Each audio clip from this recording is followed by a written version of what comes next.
Katarina Devon kaya nang gayahin siguro si Saturn? Bali nagumpisa nga itong chapter 1107 sa pagkumand nila Brogy at Dory sa mga kasamahan nilang Giants na atakihin itong mga nakapaligid na Marines sa Egghead Island. Nakita nga natin itong sila Oimo at Kashi na na-hype sa command na to. Habang nangyayari nga ito, ipinakitang nagtataka pa rin itong mga Marines sa muling pagkakabuo ng Giant Warrior Pirates. Hanggang sa ipinakita na nga itong si Usopp. Mangyak-ngyak nga siya nung makita niya itong sila Brogy at Dory. At dito bigla nga siyang nagtaka kung ano daw ba ang ginagawa ng mga ito sa Egghead Island. Ang napansin naman ni Nami itong sila Oimo at Kashi. Ang hinala nga niya itong sila Oimo at Kashi daw ang rason kung bakit bumalik sa Elbaf itong sila Brogy at Dory. At dito nagbigay nga ng rason si Edison sa kung bakit nandito ngayon itong sila Brogy at Dory. Ang hinala nga niya nabalitaan nila yung patungkol sa nangyayaring gulo ngayon sa Egghead Island. Kaya nandito sila para tulungan itong Straw Hat Pirates. Nung marinig nga yun ni Usopp mangyak-ngyak na naman siya at na-realize na hindi daw pala dahil sa gyera kaya nandito ang mga master niya. Bagkos para daw pala tulungan sila. Hanggang sa napunta na nga yung scene kila Brook at Lilith. Kung matatandaan nyo sila nga ang naatasan na papuntahin sa likod ng Labo Base itong Thousand Sunny, which is ito pa nga rin yung ginagawa nila. Sa kalagitnaan nga ng pagtatransfer nila sa Thousand Sunny, gustong magtsaan itong si Brook na pinigilan naman ni Lilith. Sa kabilang banda naman ipinakita nga itong si Jinbei na papunta pa rin sa lokasyon ni Zoro. At speaking of Zoro, sa sumunod na panel nga ipinakita na yung nangyayaring laban nila ni Rob Lucci. Habang umaatake nga sinabi ni Zoro na kailangan niya na daw tapusin itong laban na to. Since mukhang kailangan na nga daw siya ng mga kagrupo niya. Pero binara nga siya ni Rablucci at niyabangan siya na para bang pinapalabas niya na hindi siya kaya netong si Zoro. Kaya naman sumagot nga itong si Zoro na sa tingin daw ba ni Rablucci siya ang nagkokontrol sa laban nila. At dito napunta na nga yung scene sa harap ng Egghead Island. Ipinakita nga na tuloy-tuloy pa ring inaatake ng mga pasifistas itong barko ng mga Marines. Itong isang Vice Admiral nga na kamukha ni Patrick pinaatras itong maliliit na barko nila at inutusang umatake itong malalaki nilang mga barko. At dito ipinakita ngang gumana itong plano ni Patrick na kapag patumba nga sila ng isang pasifistas. Sa sumunod na panel naman napunta na tayo sa loob ng Egghead Island. Nagtataka nga itong si Luffy kung bakit umiiyak itong si Bonnie. Ang sinabi nga lang ni Bonnie kaya daw siya umiiyak dahil sa matagal niya na nga daw hinahanap itong si Luffy. At as usual sa idiot mind ni Luffy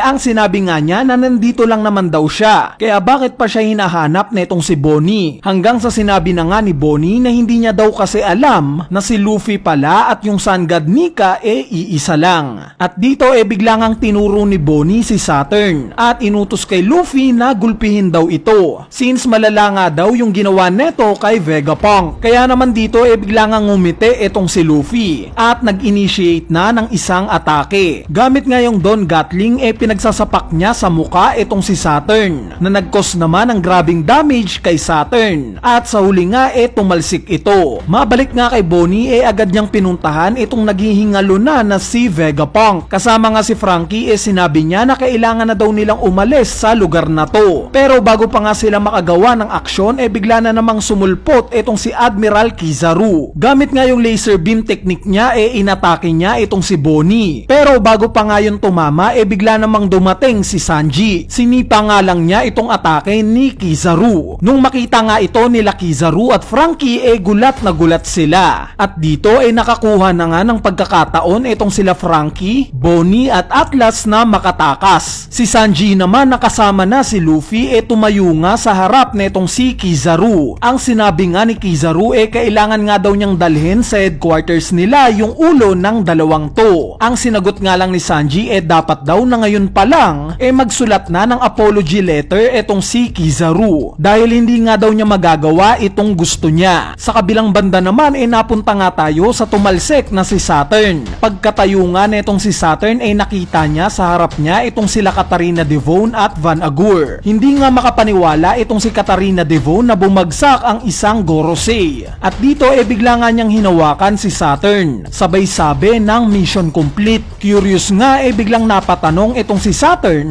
kung ano daw bang ibang pakay netong sila Katarina Devon. Nasurpresa nga siya kay Devon dahil mas pinili netong maging tauhan lang sa isang pirate crew. Ang sinabi nga lang ni Katarina Devon espesyal daw kasi si Blackbeard. Nung marinig nga yun ni Saturn nagets niya kaagad yung tinutukoy ni Devon na patungkol ito sa lineage ni Blackbeard. At dito biglang ang umakma ng isang atake si Saturn. Pero mabilis nga yung naramdaman ni Van Agur. Kaya naman nag-teleport nga sila kaagad palayo. At sa pag-alis nga nila Van Agur at Katarina Devon sa Egghead Island, bigla silang tinawag netong si Caribou. Nagmamakaawa nga itong si Caribou na isama siya netong sila Van Agur para makausap niya daw si Blackbeard. Dahil siya nga daw ang nilulook up neto ever since. At dito na nga nagtatapos itong chapter 1107. Bali ngayon pag-usapan naman natin ang mga pangyayari sa chapter na to. Unahin na natin itong mga giants. During nga sa cover page ng chapter 490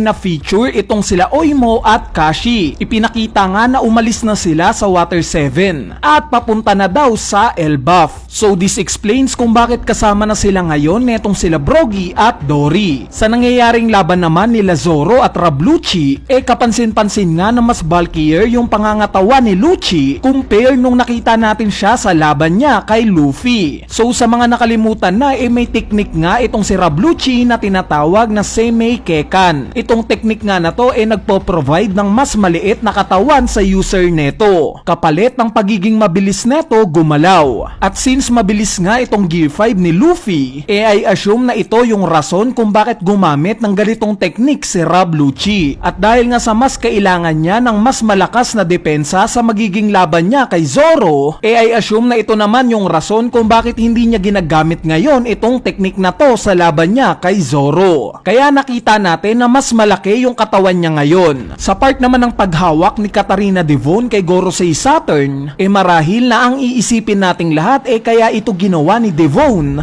para makapag-shapeshift at gayahin si Saturn para sa pansarili nilang plano. Gaya ng pupunta siya sa Merijoa o siya ang mag-uutos sa mga Marines bilang si Saturn. Pero kung ako nga ang tatanungin magiging obvious nga kung gagawin ito ni Katarina Devon dahil nakita naman natin yung kakayanan ni Gorosei Saturn, 'di ba? Hindi nga siya pangkaraniwan. Itong mga admirals din talagang malalakas. Kaya naman imposible ngang hindi nila maramdaman itong si Katarina Devon once na mag-transform na ito bilang si Saturn. Ang tingin ko ngang talagang plano nila Blackbeard sa kakayanan na to yung makontrol itong mga Seraphim. Dahil although ni-reveal na nga ni Vegapunk na si Bonnie daw ang pinakamataas sa hierarchy sa pagcommand sa mga pacifistas, hindi nga nangangahulugan neto na si Bonnie rin ang may pinakamataas sa hierarchy sa pagcommand sa mga Seraphim. Kaya naman pwede ngang ito yung rason kaya kinuha ni Devon itong appearance ni Saturn, ang makontrol itong mga Seraphim. Nakita rin naman natin yung pagkagulat ni Blackbeard nung time na una niyang makita itong mga Seraphim, 'di ba? Ramdam nga niya na mapapakinabangan niya ang mga ito. Sa part naman ni Caribou gaya nga ng sinabi ko sa spoiler video natin,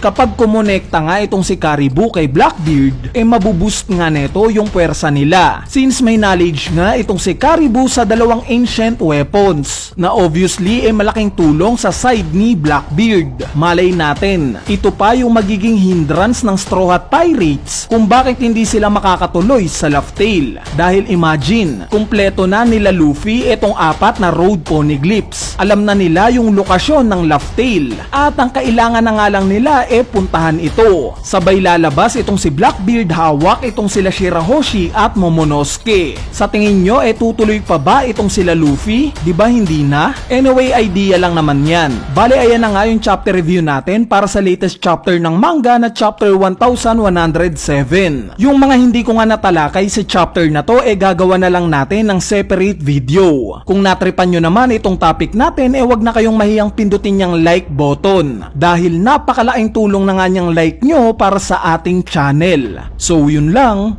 peace!